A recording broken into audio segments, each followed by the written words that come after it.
Answer the bell. Now let's go.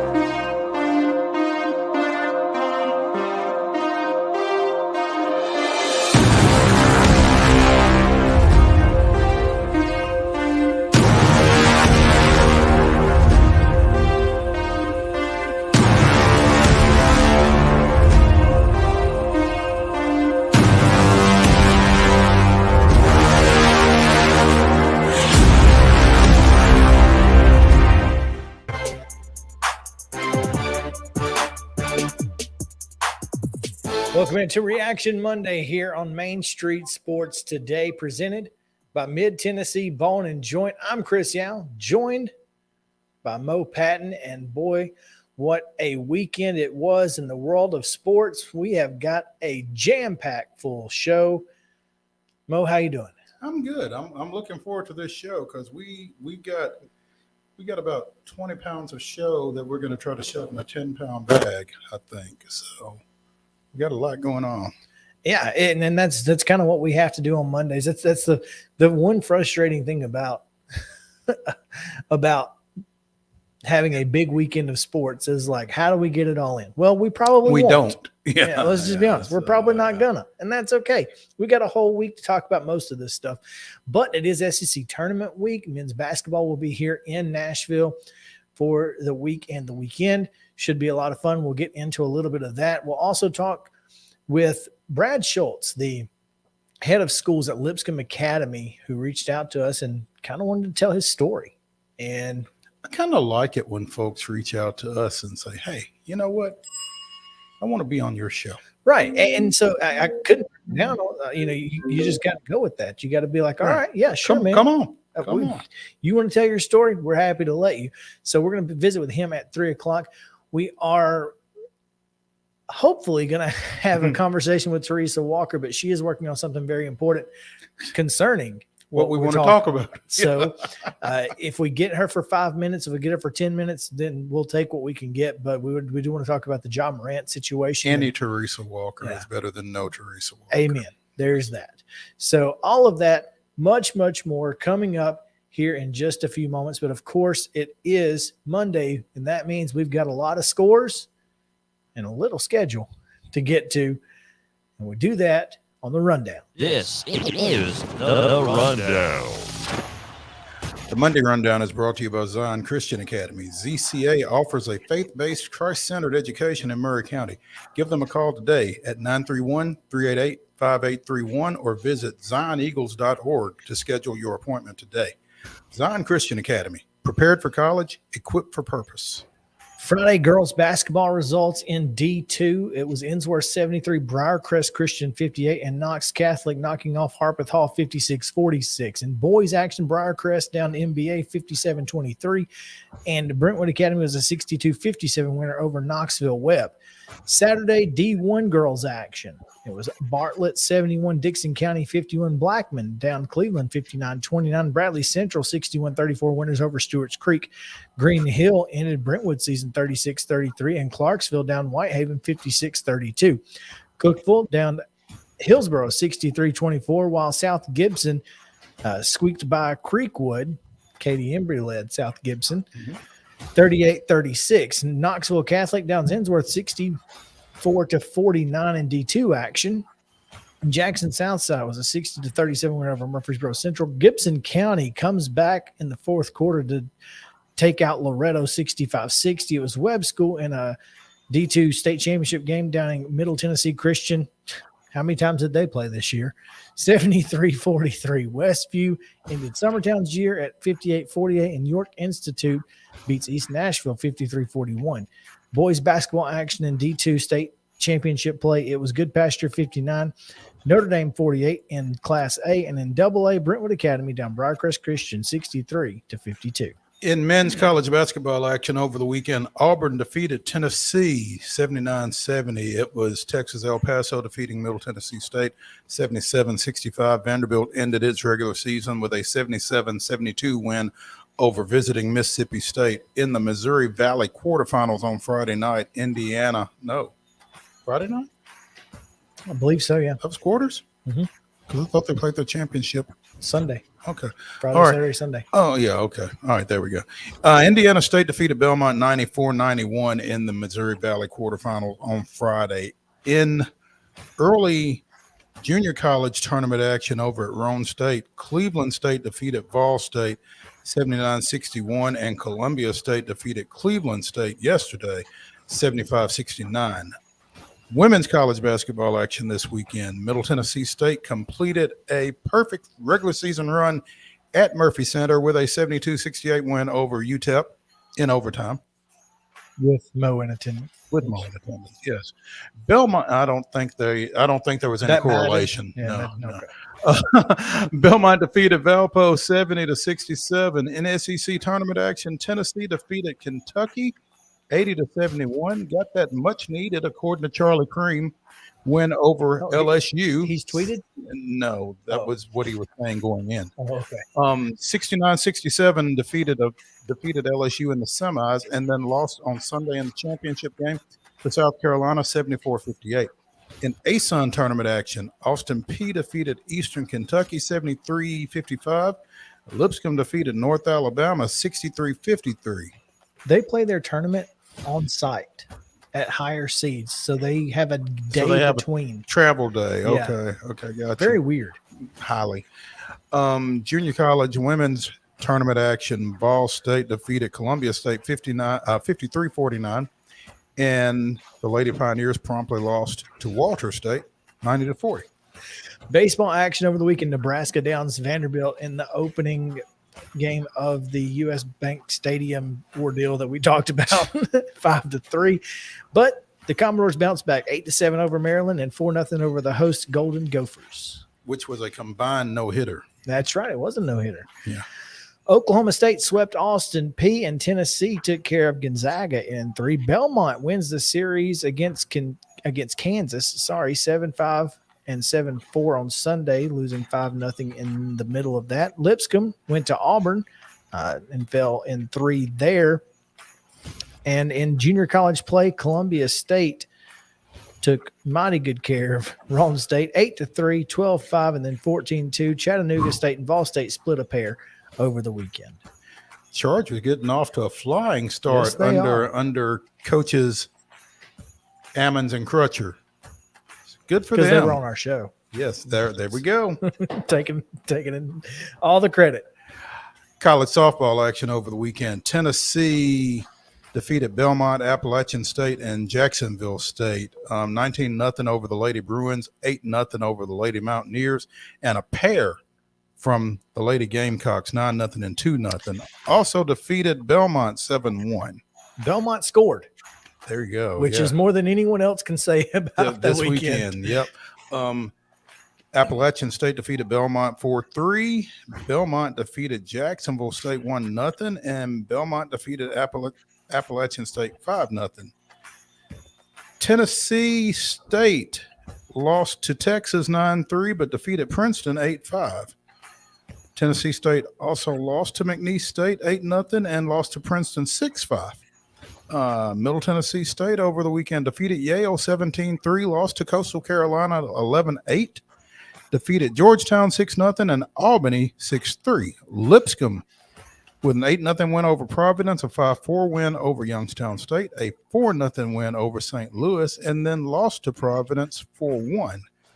Austin Peay won 3 of 4 games over the weekend, defeating Evansville 2-1, Akron 7-1, and Evansville 9-1, but lost 8-1 to Western Kentucky.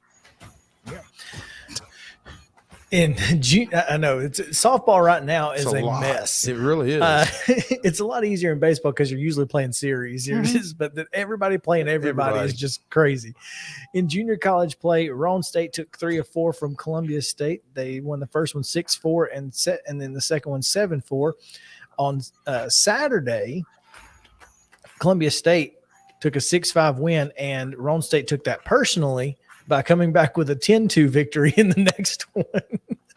Chattanooga State and Vol State, just like baseball, split a pair, 5-2 for the Tigers and 10-7 for the Pioneers.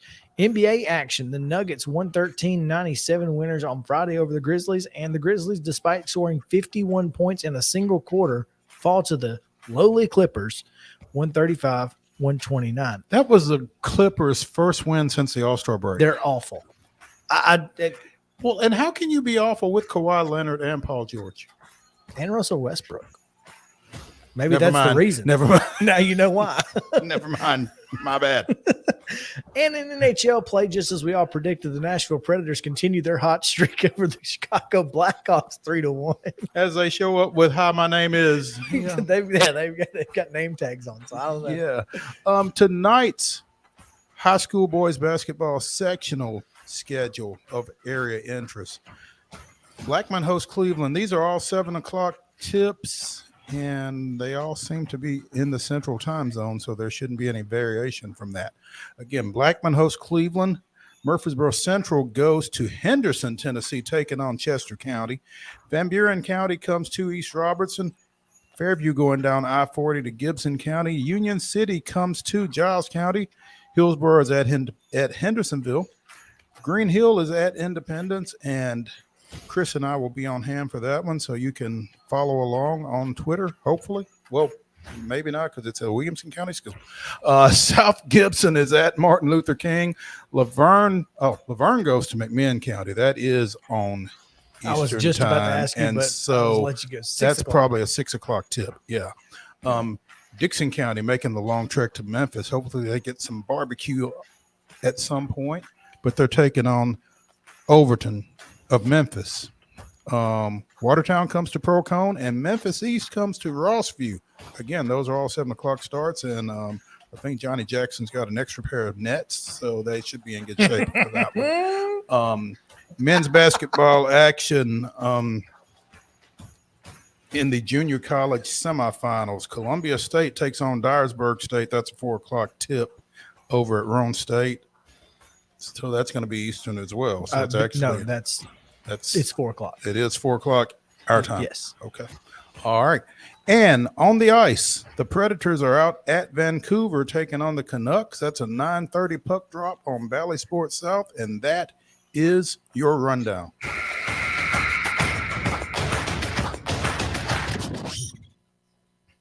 I have learned that the TCCAA, whatever you want to call it, the TCCAA website is on Eastern time. So I just make it Central every time I do this. Oh, really? Yeah, it defaults to Eastern time. I don't know if that's because of where I don't know where it originates out of. Yeah, that's the thing. I couldn't tell you. So I'm Anonymous Dingo today. Dingo. That's interesting. It kind of looks like an alpaca. It does. That's what But I thought it was. Scroll I didn't over even it. Yeah. No, so. I didn't even scroll over because I was thinking it was just an alpaca. No, I'm dangerous, baby. Clearly. We've got anonymous elephant in the room over here. We should probably address that. I was gonna say wanted to play so many bells during y'all's rundown because you did so well, but I couldn't play bells and the rundown song at the same time. That's yeah. So I was just in case you were wondering why I wasn't belling. That's okay. That was an interesting rundown because I I knew that it was going to be like kind of short because it didn't have a lot of stuff, but there was plenty to talk about in the rundown. A lot of editorializing during the rundown, could have more so than usual. Yeah. Speaking of the nets, man, that was good. That was fantastic. Yeah, he got extra nets. I saw it. So he should. Great question. He should be in good shape. Oh man. Hey, top story action today. We're going to go to the Tennessee Titans, who were apparently over the weekend at the NFL Combine putting out some feelers on what a trade of Derrick Henry might return. Now, we've talked about it on this show before. I don't think Derrick Henry is as valuable to anybody else as he is to the Tennessee Titans. So the Tennessee Titans may be disappointed in those conversations. Rand Carthen was quoted over the weekend as saying that, it's easy to play flashy offense in August and September, but when it gets time to December and January, you want to play Smash Mouth, but he's also shopping. Maybe that was his selling point. Maybe that was his pitch. Don't you want to play Smash Mouth too? We got the king of Look what we Smash Mouth right here. I mean, I don't know what to tell you. You're not going to find anyone better. No, but again, but you want to play Smash Mouth. I mean, he's absolutely right. Here's my thing about trading Derrick Henry. This offense has enough weaknesses already without creating more. I mean, if you don't have a running back stashed back here. So now if you get rid of Derrick Henry, you got to find a running back because you let on top Deontay of everything Foreman go. else. Because you let Deontay Foreman go, who could have been a semi-decent replacement. Well, Rand Carthen didn't let Deontay Foreman go, but yes, the franchise did let Deontay Foreman go. This could have been us, but you playing. I mean, so on top of that's the exact argument against trading Derrick Henry. We have enough weaknesses. Let's not go creating more. Yeah. We have enough weaknesses that perhaps couldn't be helped. Why cause one? Well, Bud Dupree also has been released from what I understand. But you know what? And that saved $17 million. And I was texting with a couple of friends of mine. We text a lot about Titan stuff primarily. You forget Harold Landry Jr. missed all of last year. If Harold Landry is back, but Dupree ain't playing anyway. And if if Rashad Weaver continues is healthy and he's back, you don't miss Bud Dupree as much as you would, or as much as you did this season without Harold Landry Jr. Sure. And with Bud's health issues, now again, when he's healthy, he's a hellraiser. He's just not been healthy consistently. He and anybody else on this team over the last 3 years. Right. But I mean, it's easier, I think, to let Bud Dupree go when you feel like Harold Landry is going to be back. Especially if it saves you $17 million. Oh, yeah. I mean, that's which the is thing. $17 million that you could reallocate to the interior portion of the defensive line. Hint, hint. Well, and speaking of, Jeffrey Simmons has deleted his Twitter, does not have Twitter anymore. He's taken all references to the Titans off of his Instagram, all photos off of his Instagram. But a lot of folks are saying, like, that's just kind of the new norm. Yeah, I think that's kind of renegotiation 101 in the NFL these days. Because I think I saw somewhere earlier today that they have begun negotiations. Yeah, long-term talks. And I don't think that Rand Carthen is going to let Jeffrey Simmons go if he can afford it. And I think you have to find a way to afford him. And cutting Bud Dupree certainly helps. Yeah, and that's, a lot of folks saying that the shopping of Derrick Henry, the cutting of Bud Dupree, what if they don't get a deal done with Jeffrey Simmons? It's essentially a ground up rebuild.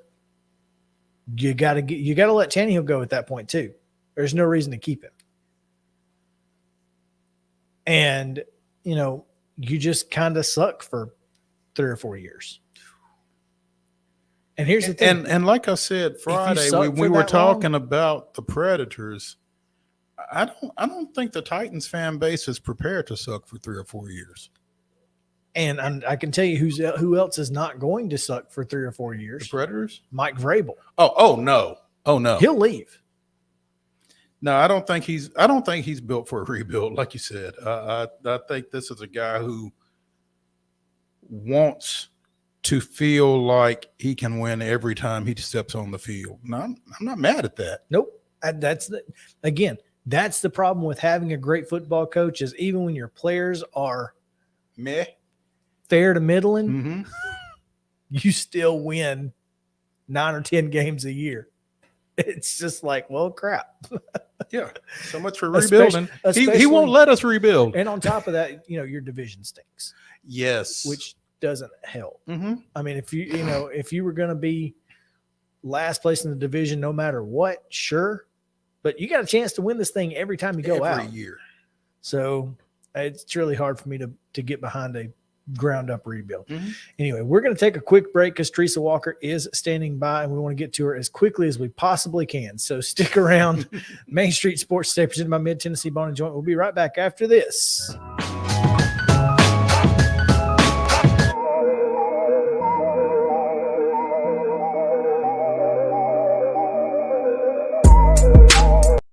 Mid-Tennessee Bone and Joint treats your orthopedic injuries and existing conditions. Our trained physicians will get you back in the game faster.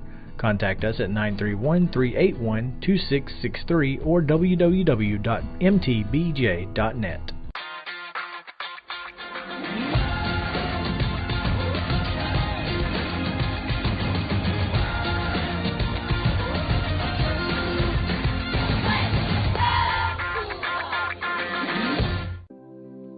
Custom Stone Handler supplies over 600 distributors and suppliers with quality stone products. Along with River Stone, we produce and distribute over 100 building, landscape, and other bulk products. Our goal is to provide quality products, service, and partnerships to ensure our customers' success. We firmly believe that the measure of any person or company is how they treat other people and customers. Give them a call at 931-490-4990 or visit CustomStonehandlers.com.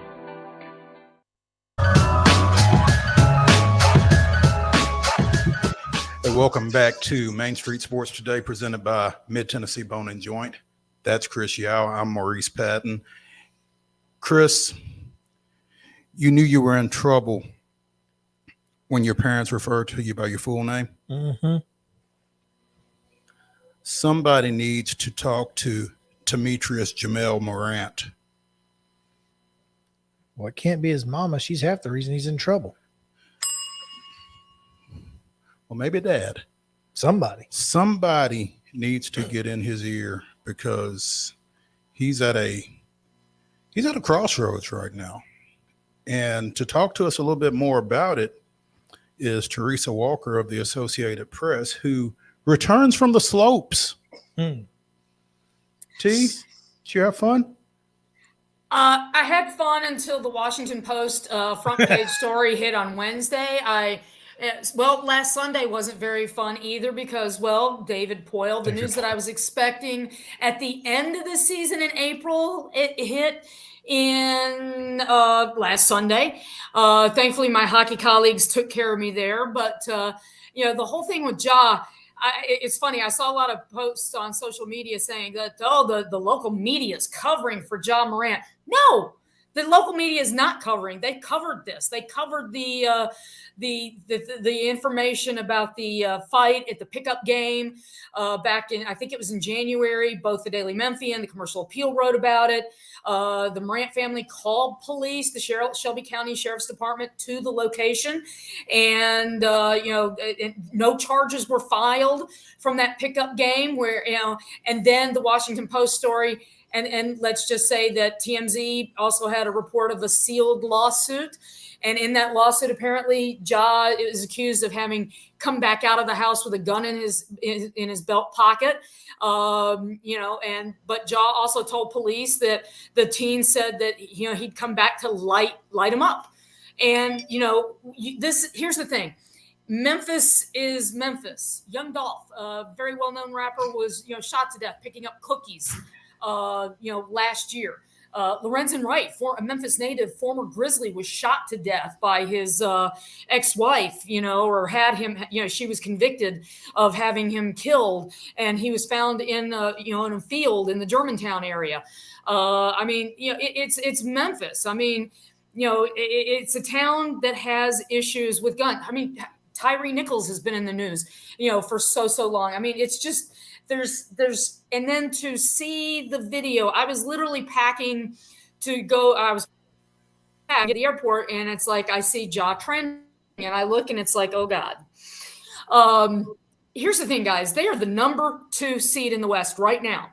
And in that game, they were up big at Denver, looking to post back-to-back wins over the Denver Nuggets, the number one team in the West, and try to maybe close some gap on the number one team.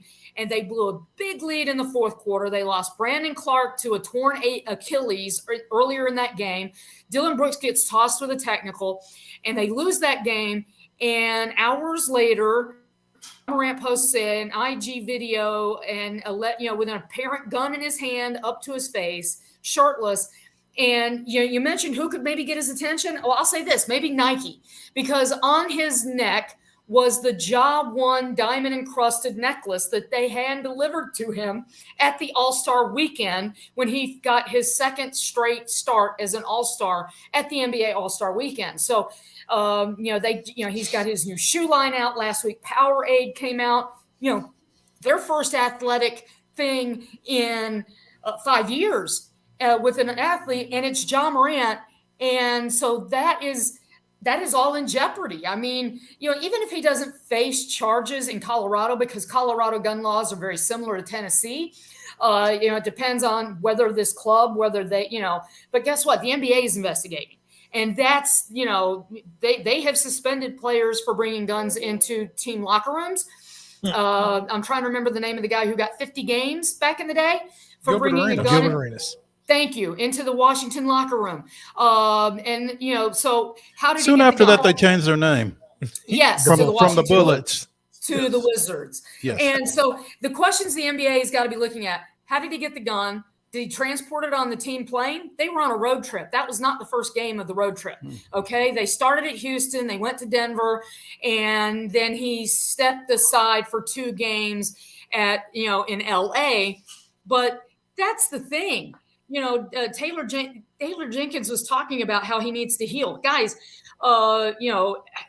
before the All-Star game last year, I pulled it up. He celebrated making the All-Star game, taking his family with him on the plane and guzzling Casamigos tequila from a bottle. So, now he's got, he's apologized. Nike has made it very clear with a statement that they're glad he apologized. But, hopefully, and the Grizzlies have made it clear that they're there to support him. And yes, as my colleague Beth Harris wrote last night, there's no timetable for his return. And here's the thing, guys. Did everybody notice at the trade deadline, everybody from, that was good came from the East to the West? Kevin Durant is now with the Phoenix Suns.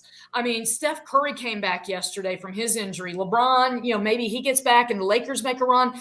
But the West that Ja a few months ago was talking about, nobody in the West worried him. Well, guess what? Getting out of the West is going to be a much tougher challenge than it was in January, okay? And during halftime of that Friday night game in Denver, one of the ESPN analysts, I forget who it was pointing out that if the Grizzlies stayed at 2, they might have an easier path to the Western Finals. They haven't been there but once, and that was back in 2013, okay? Because you got maybe the Warriors and the Suns duke it out in the first round, and maybe the Warriors, the defending champs, 4-time champs, would face the top-seeded Denver Nuggets in the semifinals. And now you're putting that at risk because you don't have Brandon Clark for the rest of this year, and you're off in the club enjoying yourself while your teammates dealing with a season-ending injury. I mean, anybody who saw Brandon Clark go down and grabbing at his ankle, I mean, hello. I mean, I thought immediately that it was an Achilles. So it's not a good look. Now, here's the challenge. He's 23. He'll turn 24 in August. I mean, he's the face of a franchise. He, all this stuff, all this money. He got a max contract last year. If he makes the All NBA team, I think that ends up bumping his max by maybe $30 to $40 more million. So it's a lot. And when I interviewed him at Cookeville in his sophomore season after a win at Tennessee Tech, and you can see the raw, he was playing at a level that his teammates couldn't keep up with. So you could see that this is a guy who is going to be an NBA star. And his parents were there. They traveled to every game with him. You thought that the support system was perfect. And now you've got dad apologizing on Facebook. Mom is the reason that he went to the Wolf Chase Galleria because she had an issue with a Finish Line employee reportedly. So it's like, here's the thing. None of us know how we would do if we suddenly came into not just money, but millions of dollars. And it's not easy. There's no playbook for the nouveau riche. And, not everybody can handle it as well as LeBron James, Kevin Garnett. I mean, there's too many stories where people flame out. And maybe the hope is that Zach Randolph, when he was traded by the Clippers to Memphis, that seemed like, oh, that's the end of the road. He's going to Memphis. Just ship him out of here. He's on his way out of the NBA. He turned his career around in Memphis and was a part of the core that helped that franchise set a record with 7 straight playoff appearances. Zach is at a lot of games. So maybe he's a guy that can be, and anyone who would have known Zach Randolph in his early playing career would have thought, Zach is an advisor, a wise voice of counsel, but maybe that's somebody that he can reach out to, or can reach out to Ja and be of assistance here at this moment, because the choices we make at every level matter. And right now, Ja and the Grizzlies' future, guys, their window's open. They're one of the youngest teams in the NBA still. They, last season when they made the semifinals, they did not have a single basket scored by a player who was 30 or older. So this is a young team. They have been, last night, perfect example. They scored 51 in the third quarter to turn around a big deficit to a big lead, and yet they are struggling to close things out in the fourth quarter. So this is a team, aside from Ja, that needs to grow up in a hurry if they're going to be competitive this year. TERESA Walker of the Associated Press joining us here on Main Street Sports Today, presented by Mid-Tennessee Bone and Joint. And, TERESA, you mentioned that's a young locker room. And I wonder how much of that is the issue. We talked last summer about whether they needed to acquire, some experience to go into that young locker room and maybe, just impart some wisdom on that team. And maybe it's not just on the floor that wisdom is needed. Well, they had Danny Green and they traded him away at the deadline. A guy who, was around that team, around the locker room, doing some ESPN stuff. So they had a veteran in that. But here's the thing, guys, it's a young franchise overall. Their GM is 34.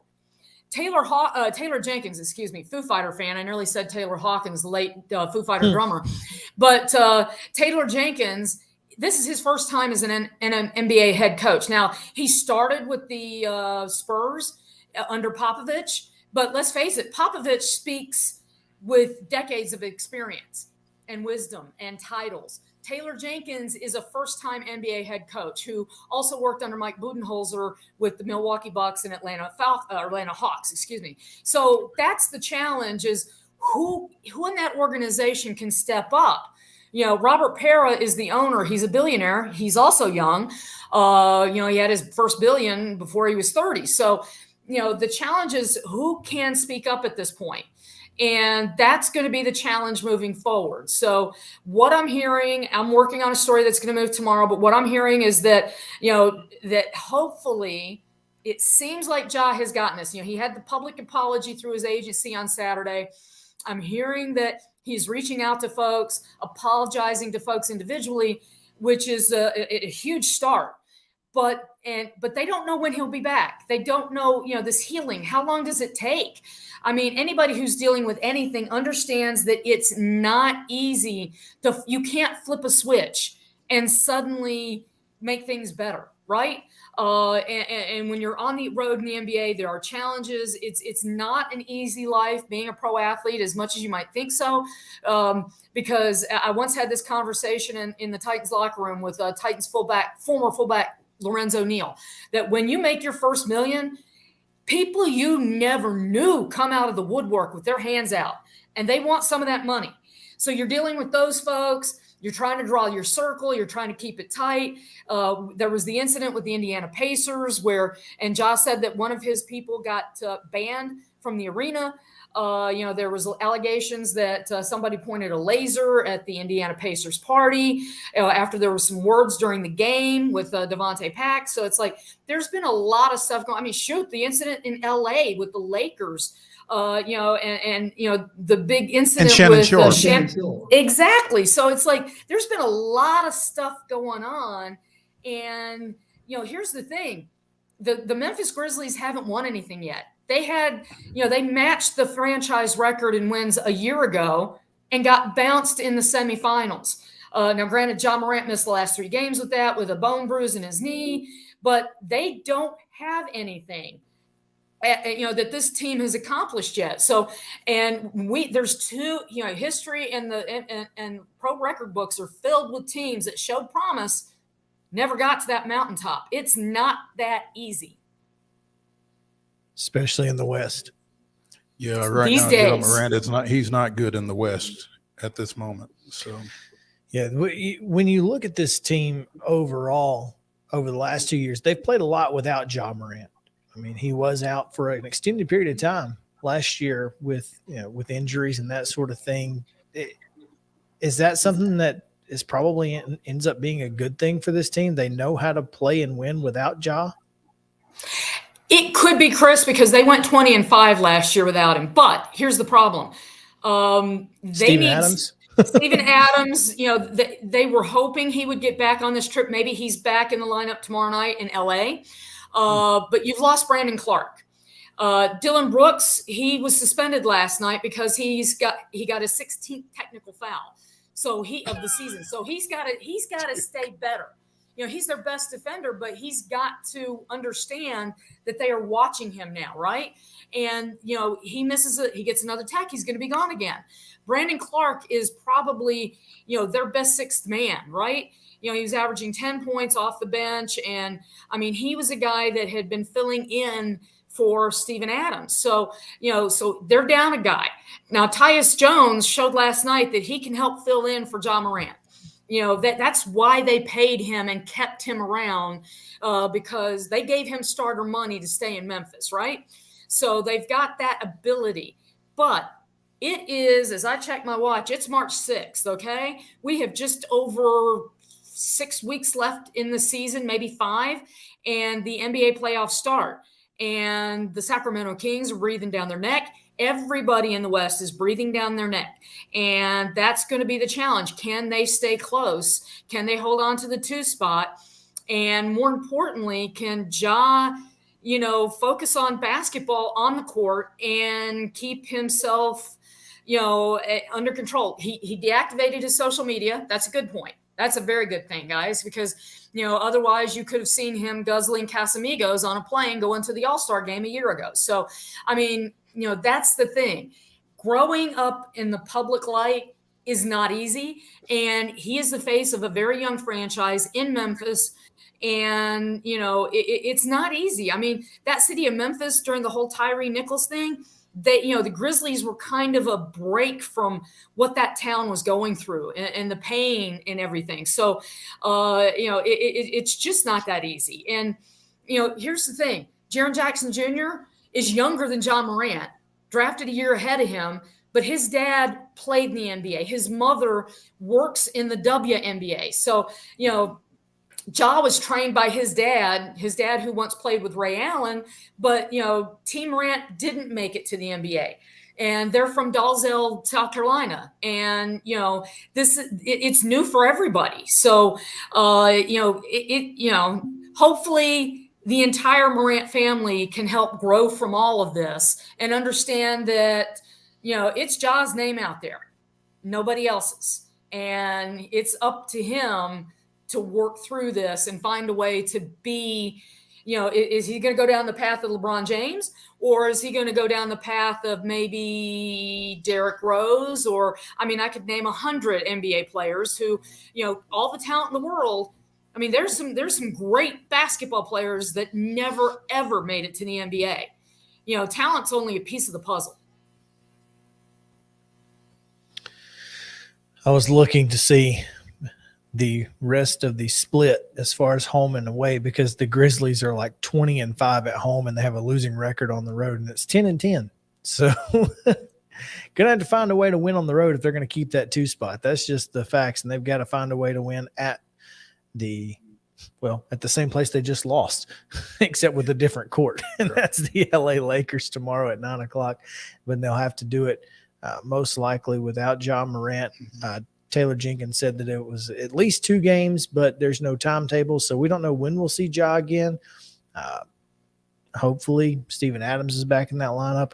Otherwise, could be a long rest of the trip for the Grizzlies. Teresa Walker of the Associated Press joining us here, and we appreciate you as always. Looking forward to your piece tomorrow. Sounds good. Dylan Brooks will be back tomorrow night, and I don't expect Ja Morant before Thursday night against the Golden State Warriors at the earliest. And guys, at the earliest, and I won't be surprised if it's a little bit longer before we see him again. Is he with the team or is he back home? That they said he was, the statement on Saturday said he was away from the team. So I take it that if I'm them, I put him on a plane and send him home on Saturday, because nothing good could happen anywhere else. And, with the break in LA, that would not have been good. So I'm presuming back home and hopefully talking to somebody, and hopefully, Zach Randolph, guys, I like Zebo when I covered him. I'm hoping that that's one of the guys he's talking to. There you go. Teresa, we appreciate it as always. Looking forward to talking to you again soon. Sounds good. Bye, guys. All right. We'll take a break. When we come back, plenty to talk about. We've got hoops reactions, men's and women's, from over the weekend. A lot of teams saw their seasons end, one of them in heartbreaking fashion. We'll talk about all the hoops right after this on Main Street Sports Today, presented by Mid-Tennessee Bone & Joint. Stick around.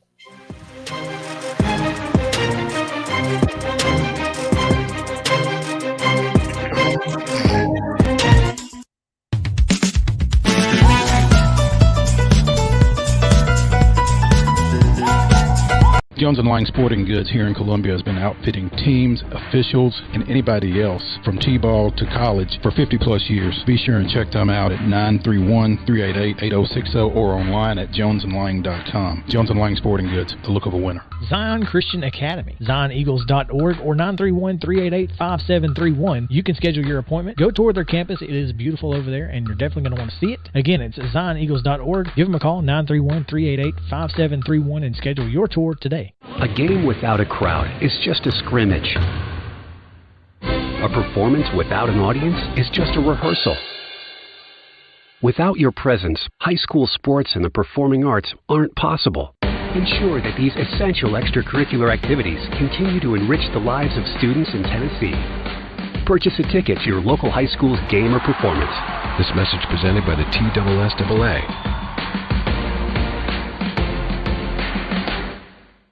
Mid-Tennessee Bone & Joint has been the official sports medicine provider for Murray County Schools for more than 40 years. We specialize in orthopedic service, and our Ortho Quick Walk-In Clinic lets you bypass the ER. Visit us online at www.mtbj.net.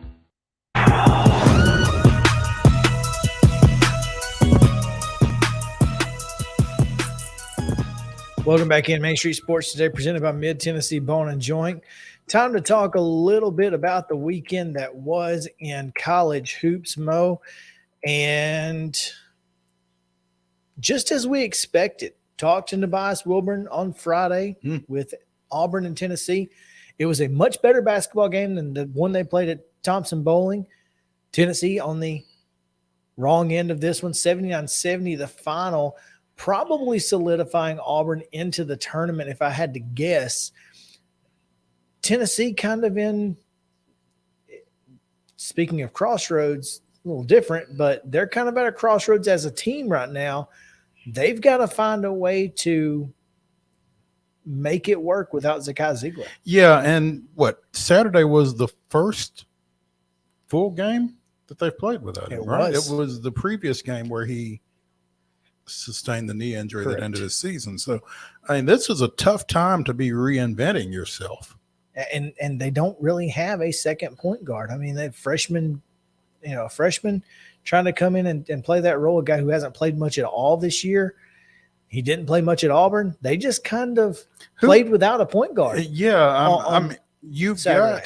got Vescovy can handle the ball. Sure. JoJo James can handle the ball. Sure. I don't know that you necessarily But- want Julian Phillips out there, but None of those three are point guards. They're not, finding Uh-huh. and making it happen. You're kind of just playing basketball at this point, Mhm. which may not be a bad thing. The offense looked good. They did not play great defense though. And that's going to be an issue for Rick.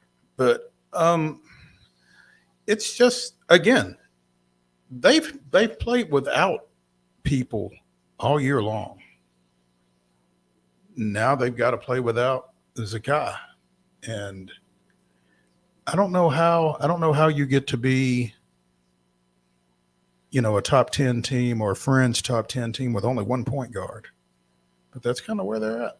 It is exactly where they are. And you're kind of, again, and we talked about it. We knew they were on the fringe. Missouri gets a win, and now you're sitting outside that double bye. You're going to have to win, four games instead of three? Yeah. Double bye is 1, 2, 3 games. Yeah. So you're going to win 4 instead of 3. Yeah. And that's not easy to do, considering that, one, you got to play a team that wears black and gold, and you got to play them in Nashville. So you're already behind the 8 ball. And if you win game 1, and that's do you have the bracket? Bring that bracket back up.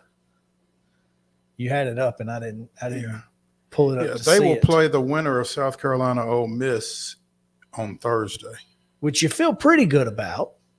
But then, like you said, will they win? Then they would have to play Missouri, and then probably Alabama, who they've beaten. Yeah, at home though, with Zakai Ziegler. And so both of those, obviously, neither of those two things are good. But without JoJo James and without Julian Phillips. That's true. Here's the thing. Alabama right now is playing the worst basketball of their season. They lost on the road to Texas A&M over the weekend. They're not the same team they were pre-Tennessee loss. Now, Texas A&M isn't bad either. No. They're the number 2 seed. I'm just saying they're not. This Alabama team is not the same one that came into Thompson Bowling Arena. That UT beat. And let's be honest, they're dealing with some stuff, much like Memphis Grizzlies dealing with the John Morant stuff. Mm-hmm. If you don't think that Brandon Miller and the situation surrounding that program is a distraction for at least some of those kids, on top of having to go to class, how many kids in those classes are, talking trash? Or at least kind of looking at them. Looking different. A certain way, yeah. Or, and even if they're not, you feel like somebody is. Yeah. So, I mean, that's a lot for an 18, 19, 20-year-old kid to have to deal with on top of everything else. This Alabama program has either got to figure it out in the SEC tournament, or it's going to be a short postseason. Mm-hmm. Mm-hmm. And I'm looking forward to this week because I think, I want to see what this postseason looks like. Alabama has the toughest road. They got to play probably Mississippi State. That's not an easy team to beat. Then you got to play either Tennessee or Missouri. And then you get Texas A&M again, possibly, or maybe even Auburn. The bottom half of that bracket is probably going to be Kentucky. There's another black and gold team that you ain't mentioned yet. And that's I want to get to that as a whole. Okay. Because right now Kentucky is probably the best team on that bottom side of the bracket, but Vanderbilt just went into Rupp Arena and beat them. They come back home and beat Mississippi State. Now, I don't know if you saw this or not. I'm gonna try to. I've got it in my Twitter likes here, so I will see if I can find it. Mm-hmm. But win at Kentucky, win at home against Mississippi State, and Vanderbilt's net ranking dropped from 83 to 85. Hofstra, meanwhile, hold up. Now they've won 7 of their last 8 now, right? Yep. Okay. Hofstra, meanwhile, beats William and Mary, and they go from 89 to 82. Jump Vanderbilt. So I'm pretty well done with the net. The net is trash. It's trash. Literally, if you take out the Alabama game, if you make that a 12-point loss instead of a 51-point loss, they're probably a top 40 team. And again, Vanderbilt was at the wrong place at the wrong time. Absolutely. And that's should not have used that phrase. Well, but that's what it was. It's actually applicable here, though. Yes. And but this Vanderbilt team is now Joe Lunardi's got them in the next 4 out. They win a couple games in this tournament, they're in. I think if they make it to Saturday or Sunday, I think they're in the tournament. I don't know how they can't be. 11 regular season conference wins. If they win 2 games in the tournament, they're at 20 wins. I don't know how they're not in at that point. And congratulations to Jerry Stackhouse. Because I didn't think he was going to make it. And, well, the Southeastern Conference basketball coach of the year, it was announced today, along with Buzz Williams out of Texas A&M. As absolutely deserved as there ever was. Now, here's the big problem for Vanderbilt. Liam Robbins is done. Mm-hmm. That hurts you. Oh, without question. And I don't know if the committee takes that into consideration, depending on how well they do in the tournament. If they win a couple of games, maybe they say it doesn't matter. Well, the thing is, it's not the first time they've played without him. That's right. Either. And they've been able to play around that absence. So it'll be interesting to see. They'll play the winner of Georgia LSU, and I'm imagining they would love to see LSU on a neutral court. Oh, you know they would. I mean, getting revenge in the one game you have lost over the last 8 would be huge. Mm-hmm. On top of now, the reverse of that is Kentucky would like to see Vanderbilt on a neutral court, and if they win that first game, they just lost at home to them. Well, what's a neutral court going to do for them? That a home court doesn't. Well, theoretically, yeah. Kentucky would like another shot at Vanderbilt. Yes, they would. Yeah. And so, you know what? I'm not sure Vanderbilt's not ready for that shot. The way they're playing right now, they might be saying, bring it. I think they've got as much confidence as Vanderbilt has had in a very long time. Mm-hmm. You win 7 of 8, you're going to have a little confidence. They should. Yeah. There's no reason for them not to have some confidence. And the way they're playing, man, and they're getting offense from a number of different spots. I have been incredibly impressed with the way that this season has gone for Vanderbilt. Jerry Stackhouse did not do his team any favors early in the season by messing with the lineup, but he kind of had to. You feel like it may not be worth it in the end, but it was necessary for him to figure out. Maybe he needed to figure out who could play. And who plays best with who. It was a whole new team. They were replacing Scottie Pippen Jr., who was their guy. They didn't have a guy for one. They had to find one. Liam Robbins was out for a lot of those first couple of months, on top of being out again in February. Mm-hmm. You know, he had to shuffle that lineup, figure it out. Once he did and got into conference play and stuck with it, it was. They figured some things out, clearly. They clearly did. And to me, you got to reward that. If you're on the committee, you got to say, look, guy was coming in with a bunch of guys he didn't know and had to figure it out. And did. That's the thing. It's not like they came in as a top 10 team in the preseason and had to figure it out and maybe did, maybe didn't. No. As they like to say, they came up from the mud. I mean, So to me, Vanderbilt is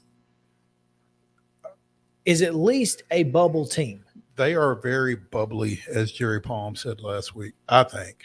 Now, Jerry Palm said that Vanderbilt wasn't particularly bubbly. But that's the phrase that he used. Yes. Right. No, he did not use it in relation to Vanderbilt. I think they're bubbly. They have to be now. Yeah. And I think the win at Kentucky was huge. Mississippi State is a Yeah, team back in that win up with another win. I mean, they didn't pull a Tennessee and win a big ball game and then lose one. right. So you've got to think about that too. So, congrats to Vanderbilt on a big weekend. It's huge for them. They need to follow it up with a couple of wins here in Nashville at the tournament. I think they can. Mm-hmm. And I'll be very interested to see how well they do.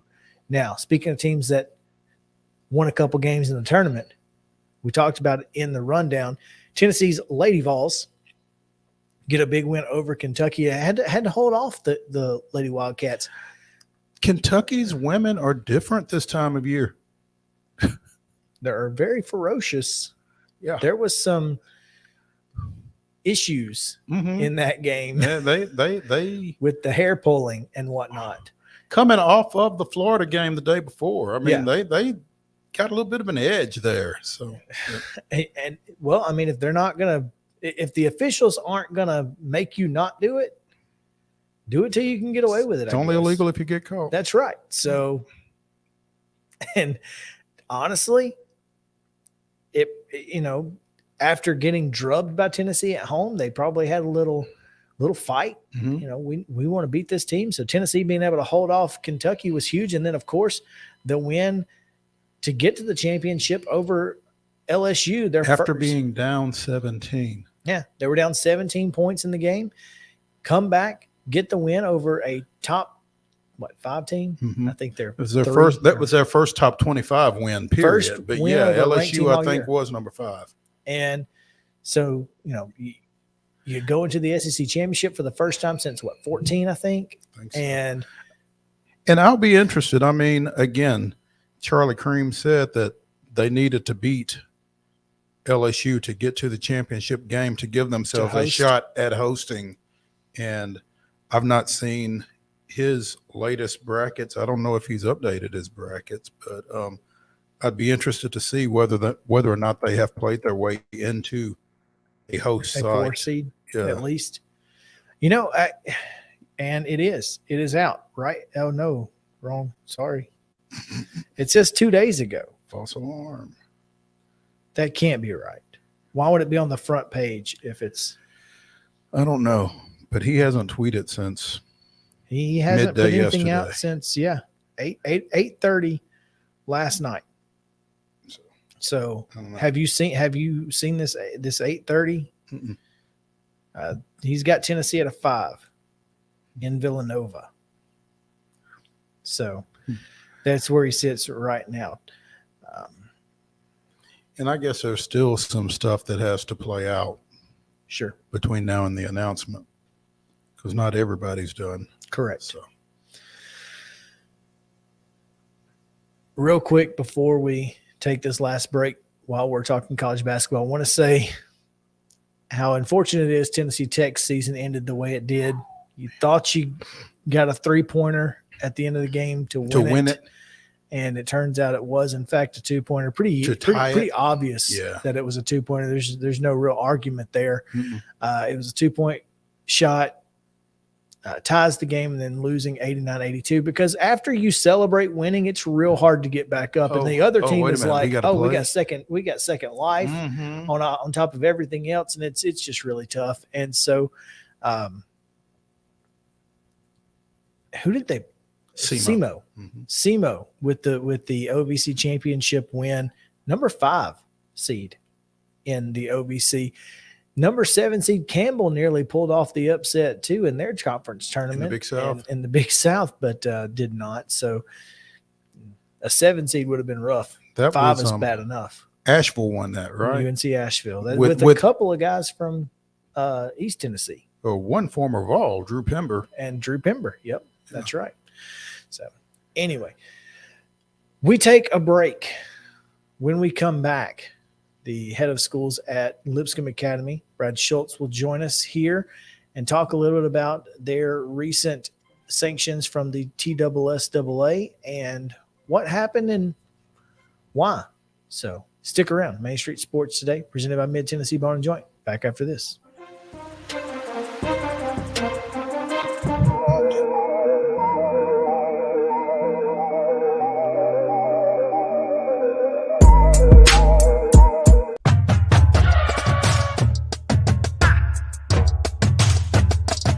I'm Stephanie Miller from Mornings on Main Street. Join us March 23rd at Bridgestone Arena with the Nashville Predators for Main Street Media Night. I know Devin O'Day will be here. You know I will be, Stephanie. Plus, you can register for a Predators prize pack. They were going to call it the Hockey Hootenanny, but they changed. So it's going to have 4 tickets and food vouchers. You got to register to win. We're looking forward to seeing all of our Main Street Sports Today fans, right, Chris? Absolutely, we are.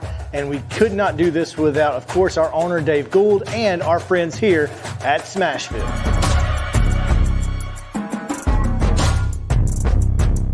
Speaking of, where is Dave?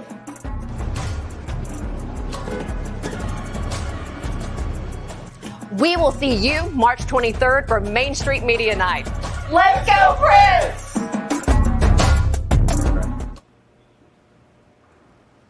Do I have the wrong night?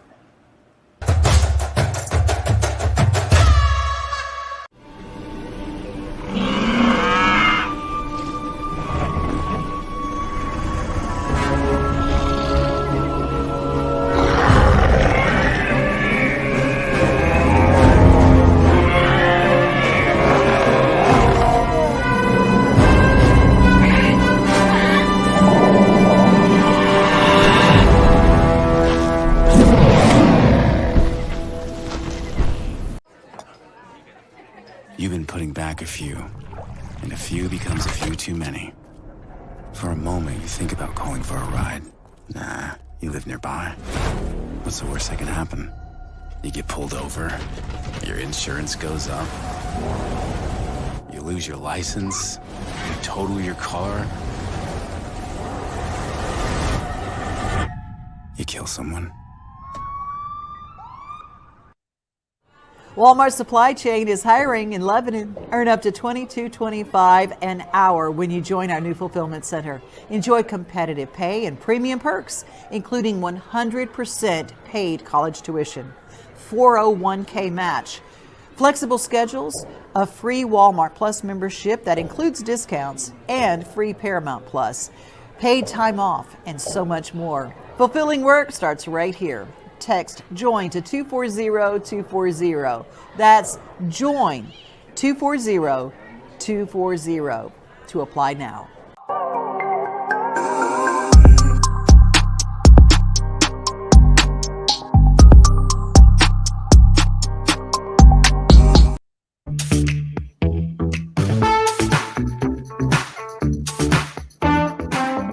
Welcome back in Main Street Sports Today, presented by Mid-Tennessee Bone and Joint. Chris, Yow and Maurice Patton here with you on this Reaction Monday as we are reacting to the world of sports from the weekend.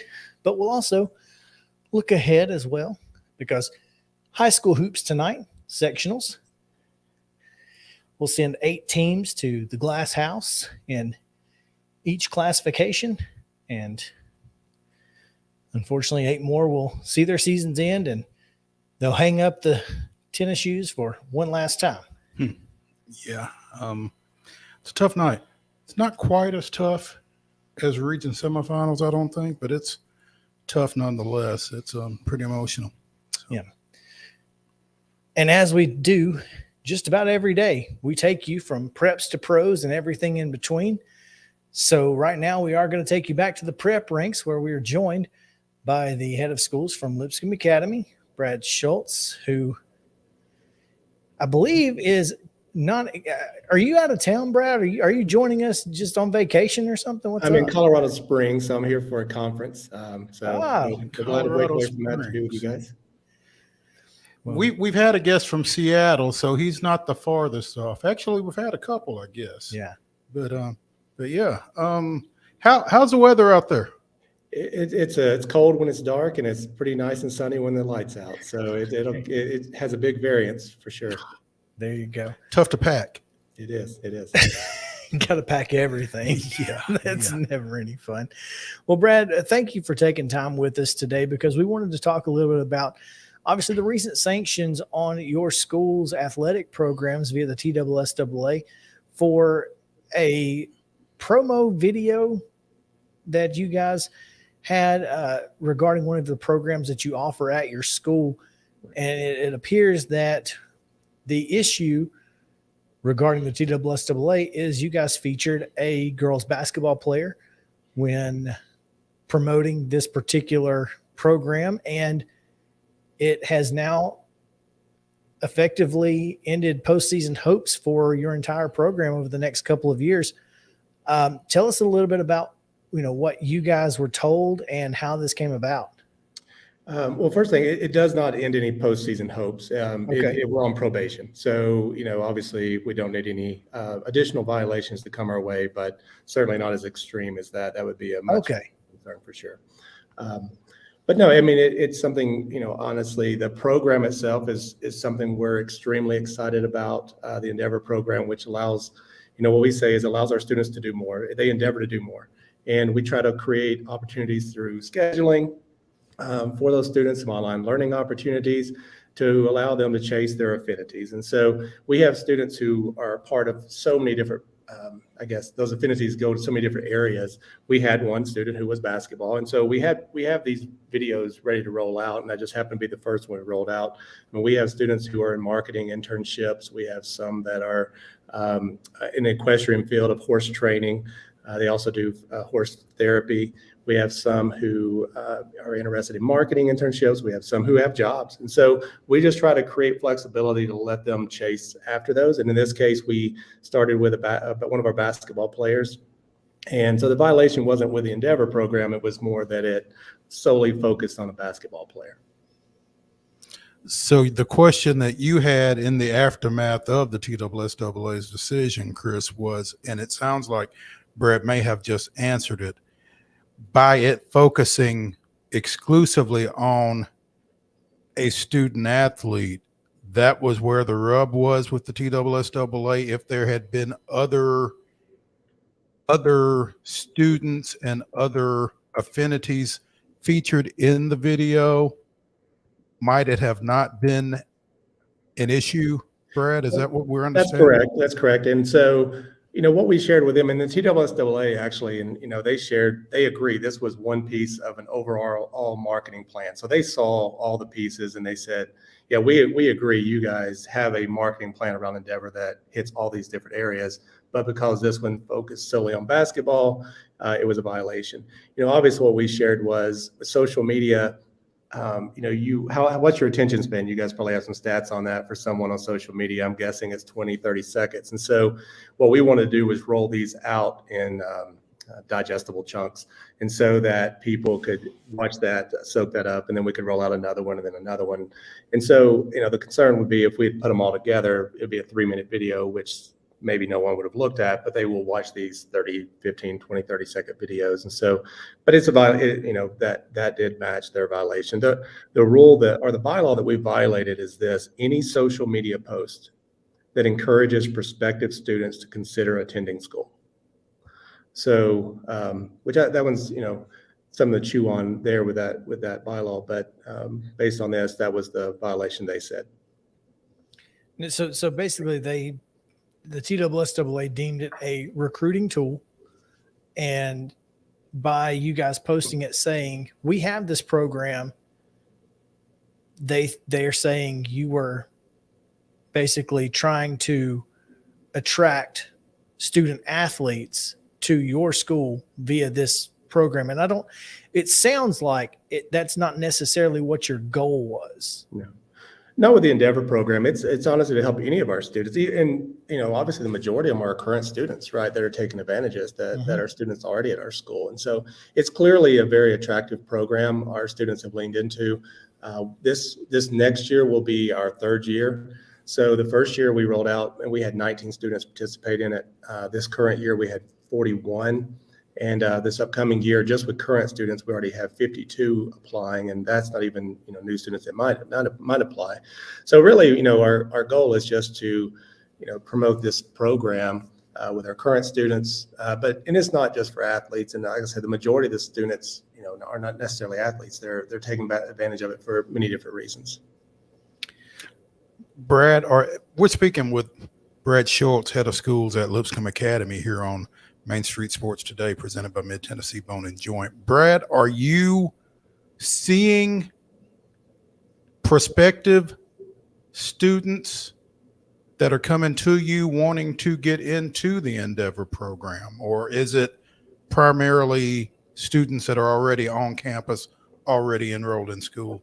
So the majority of the students in the program would be current students, but we certainly have students coming to us. And typically what happens is they'll come and say, you know, I can't accomplish this goal with a traditional school model. And so many are forced to go completely online, right? They're saying, hey, if I'm a junior Preds player, I'm being forced, or not forced, but, you know, one solution would be to go completely online. Well, with the Endeavor program, you could create a schedule that would allow them to do that. And so, you know, but that's an example of an athlete, but we also have students who, like I said, some have internships. And, you know, a lot of times businesses that have internships are operating similar to school hours. And so a student who wanted to partake in that couldn't do it after school. And so they're saying, hey, this is a path I know I want a career in one day. I have this great internship opportunity, but school is currently the traditional school model is a barrier for that. So how can Endeavor help me achieve this and still have a wonderful school learning environment as well? I think that makes a lot of sense because, I mean, just the world that we live in, as you know, someone who dealt with having to balance that school athlete life, it's really difficult. So obviously this is an attractive program for prospective student athletes. And, you know, do you feel like that might be the big issue here, as that, you know, maybe this is something that other schools can't provide, so it's an unfair advantage? Is that something that may be at issue? Well, I don't think that's what led to the probation. At least that's not Okay. what was shared that led to the probation. And I would say a school that decided they want to do this, I think a school could make this happen. I don't think, you know, a lot of times people say, hey, when you're being innovative, create something that is very difficult to replicate. Well, we're also part of a university, which has a lot of advantages for us. Mhm. That would be extremely difficult for another school to duplicate, right? But, you know, this program just takes time and dedication and interest, and it takes a different mindset as a school to say, hey, this is what was, this is what is. And I think the pandemic changed that. Like parents, they started finding more flexibility in their days. So as parents found more flexibility in their days, they were interested in finding more flexibility in their children's day. You know, if a parent is locked in all day long, they don't have the ability to let their student take advantage of that. They may not be able to drive yet.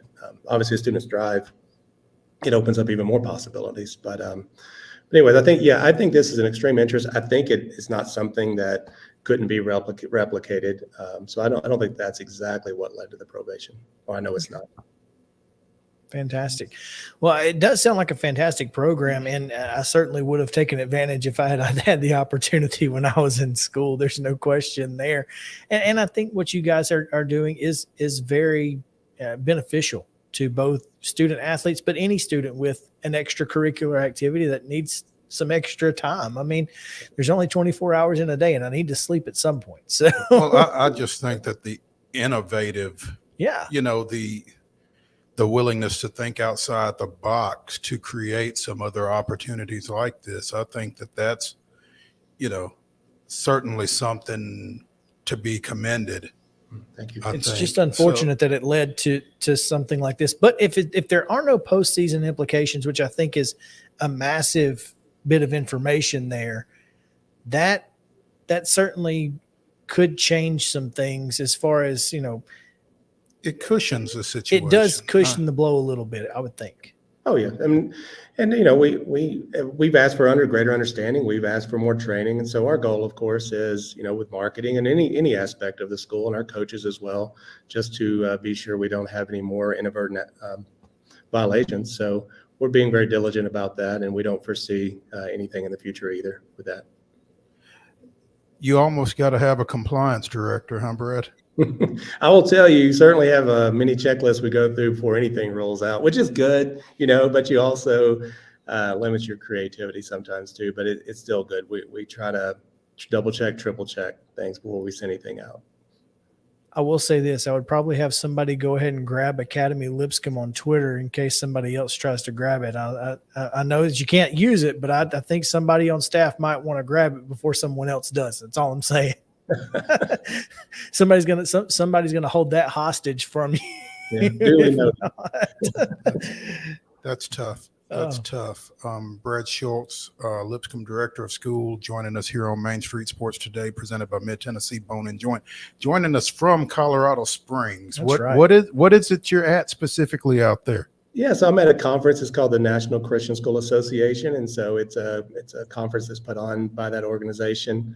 And we have several days of spending time together with other heads and other Christian school leaders, we speakers that we're hearing. And so it's good for many different ways, just companionship, fellowship, and also some professional leadership learning as well.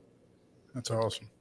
Well, we appreciate it. We're going to let you get back to that. And thanks again for taking time with us and explaining a little bit more. I certainly think that you've shed a little extra light on the situation, and obviously a fantastic program you guys have at Lipscomb. Yeah, thank you. I appreciate your time as well. No problem.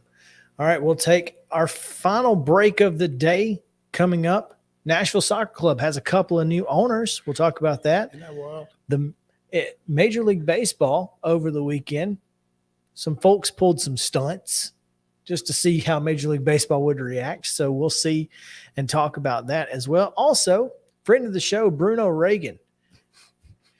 There was a brawl in the XFL. Was Bruno involved? We'll let you know tuned. Right after this on Main Street Sports Today.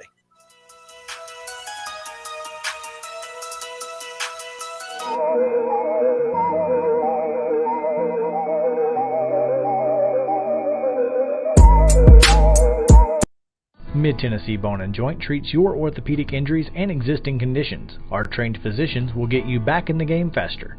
Contact us at 931-381-2663 or www.mtbj.net.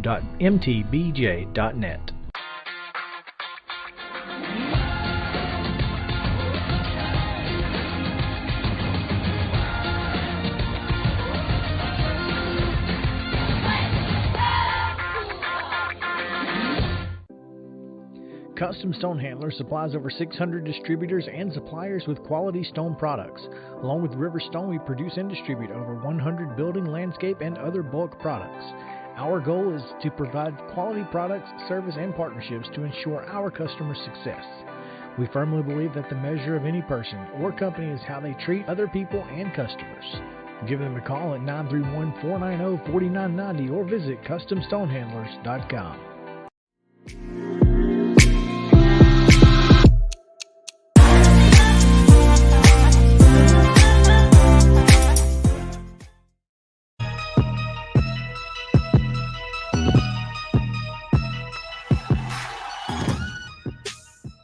Welcome back in Main Street Sports Today, presented by Mid-Tennessee Bone and Joint. Final segment of the day as we continue to react to the world of sports from over the weekend. Plenty to talk about. And we'll start right here in Nashville as Nashville Soccer Club announced they have two brand new, actually more than two. But two of particular note. One of particular note, I would say, because Philip Forsberg makes sense. Makes some sense. Yeah. Nashville Preds forward Philip Forsberg has joined the ownership group of the Nashville Soccer Club, as has Milwaukee Bucks forward Giannis Antetokounmpo. Antetokounmpo. Sure. Yeah. I have no idea. Yeah. Along with his brothers, Thanasis, Costas, and Alex, all of whom play professional basketball worldwide, by the way. So why? Three of the four have NBA championships, by the way. Apparently, Thanasis was part of the team with Giannis when they won it in 21, and Costas won with the Lakers in 20. How about that? How about that? The things you learn. But yeah, I don't. Why is a great question. Now, and Giannis said, "My father was a professional soccer player, and it was the first sport I fell in love with in Greece. I've always had the dream of owning a soccer team. When my brothers and I explored Nashville Soccer Club, we knew it was the team and a city that we wanted to get involved with. Couldn't be more excited to join the boys in gold, and I can't wait to come watch to a match at Geodis Park soon." There you go. It's just kind of crazy. I mean, again, he plays his professional ball in Milwaukee. Seems like there are a lot of soccer clubs between here and there. Well, there's not one there, at least not. No, I don't think in- there's one in Milwaukee, but it would seem like, Well, just the connection to Nashville kind of why don't eludes me. Well, the connection to Nashville, though. Milwaukee Brewers, Nashville Sounds, Milwaukee Admirals, Nashville Predators. Milwaukee Bucks, Nashville Soccer Club. Here we are. Suddenly it makes all sorts of sense. It all makes all the sense in the world. Hey, I know. I mean, yeah, you would think maybe Colorado or, but then again, you don't know how these ownership groups are constructed either. Nashville's ownership group is fairly large, kind of like the Predators. So they've got this large ownership group, which lends itself to additional minority owners, and it works out. So, yeah, Forsberg and Antetokounmpo, I like saying that. I'm glad you do, because I can't do it. Join a robust and diverse, there we go, ownership group whose most recent additions include Reese Witherspoon, renowned actress and Nashville native, her husband Jim Toth, and current Tennessee Titans running back Derrick Henry. Yeah, for now, apparently. Yeah, good. Now I didn't put this in the rundown, but they drew with New York over the weekend. The Red Bulls? Yes, and they have a match. Scoreless draw, wasn't it? Scoreless draw. They have a match at Geodis.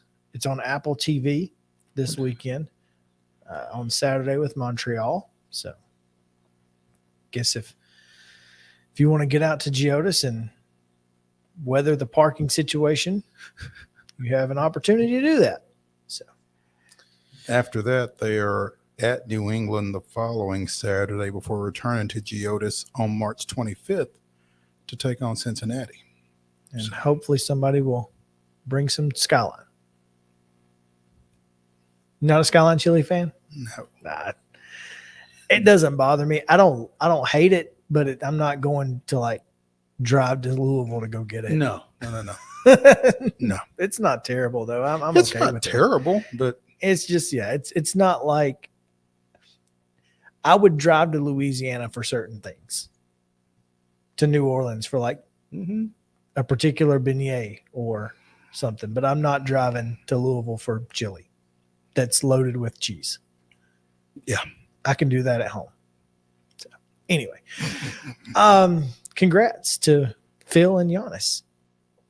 We go to Major League Baseball now, where there were a couple of stunts over the weekend. One, the pitch clock situation. Let's just say Max Scherzer tested it and got away with it once, did not get away with it a second time. Essentially, he got set and waited for the batter to call timeout. And once the batter used his one and only timeout and stepped back into the box, Scherzer immediately threw a pitch, which was swung on and missed. Surprise, surprise. It's Max Scherzer for one. It's not easy to do when you're ready, much less when you're not. Right. But the second time he did it, he was called for a balk for quick pitching.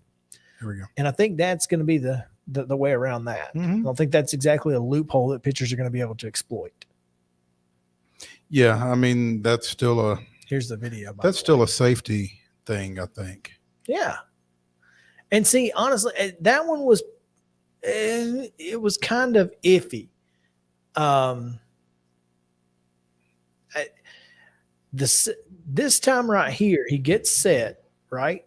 And he does at least wait for the batter to quit moving. I mean, because so you watch here, you see, yeah, that one I can see maybe that's borderline. The next one was just ridiculous. I mean, he was already almost in his leg kick before the guy got set, and was called for a balk. Now the other situation, Joey Gallo, the Boston Red Sox decided to take their left fielder and put him in shallow right field to play what would normally be a third baseman spot in the shift, but because obviously everybody has to be on the dirt now, right? You have to be on the dirt and two players on each side of the bag. And I think that needs Gonna some miss tweaking. second base bag this summer, by the way. That was a chipism. Oh, the second base bag. Yeah, it sounds redundant. It to is. Me. Okay. But I think that rule is going to need some tweaking as well. Not only to not allow a left fielder to play shallow right field, but two, if you just draw a line down the middle of the field, like we've said 100 times, a base hit up the middle is still not a base hit up the middle if the shortstop can play directly behind the bag.